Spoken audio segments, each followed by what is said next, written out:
Meat creates toxic masculinity, according to a university professor. Eating meat is bad for you, it's bad for the country, and it reinforces gender stereotypes, apparently. Yeah. But it tastes so good. Joining me now, Dr. D'Alessio Parson. Okay, doctor. Why is eating meat bad, really? Well, we have to back up because you, I think at the beginning, just said eating meat creates toxic masculinity. Mm-hmm. The toxic masculinity is already there. It's already there. Does eating meat make toxic masculinity worse? It's one of the ways in which it can reinforce existing kind of social structures, including patriarchy. Well, how does that reinforce social structures where men dominate eating meat?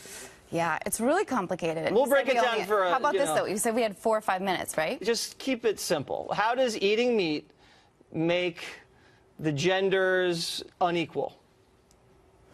Eating meat holds a lot of symbolism, and it really is too much to explain in 4 minutes. But it has to do with the fact that our individual level decisions, the things we decide to do as individuals, what we consume, what we put on our bodies, the things we buy and put in our households, are fundamentally political acts. Okay. Right? The personal is political. Okay.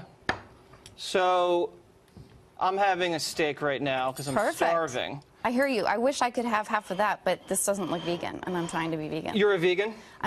It's really hard because I don't know if I told you I'm from Wisconsin. Okay.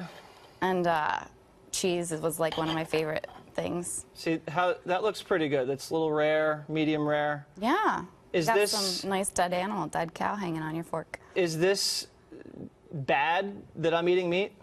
If you go hunting, that's a totally different story, right? The blood's on your hands. Right now, you're kind of just enjoying the benefit, and the blood's on someone else's hands, and that's not very fair.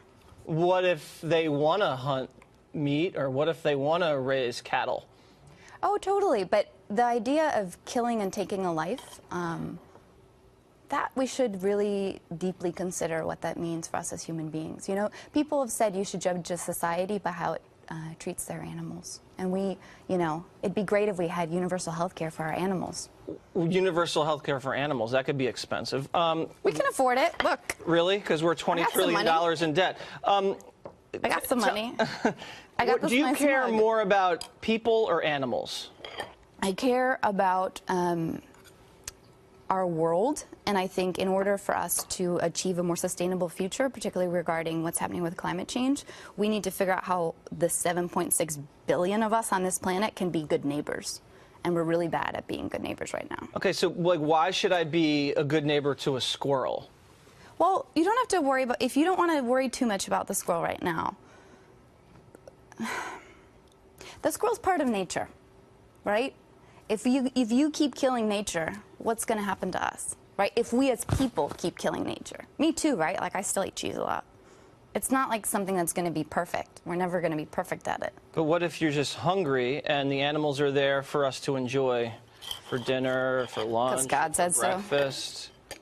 Did God tell you that? Well, I mean, why would they taste so good if we weren't supposed to eat them? Sugar tastes good. Yeah, I eat sugar too. Obesity, diabetes. Well, I mean, I have some sugar, but... I mean, you clearly have a lot... I don't just pour sugar down my throat. You clearly have some things around, like, who you are that protect you, and, like, especially a lot of, I think, financial resources to, like, do things like buy really expensive steaks. Okay. So that's also part of the problem, is that some people are really taking up more than their fair share of, plate. The rich people are stealing all the steak from the poor people. Surplus value. Okay, well, you know what? I got a book for you. I'm going to go take this steak, and I'm going to go give it to a homeless guy out on 6th Avenue. Go for it. And you were saying you needed books for Christmas. Thank you very much. I will take your book, and I will take a bite of the steak. And this is the book I'm reading. And it's delicious.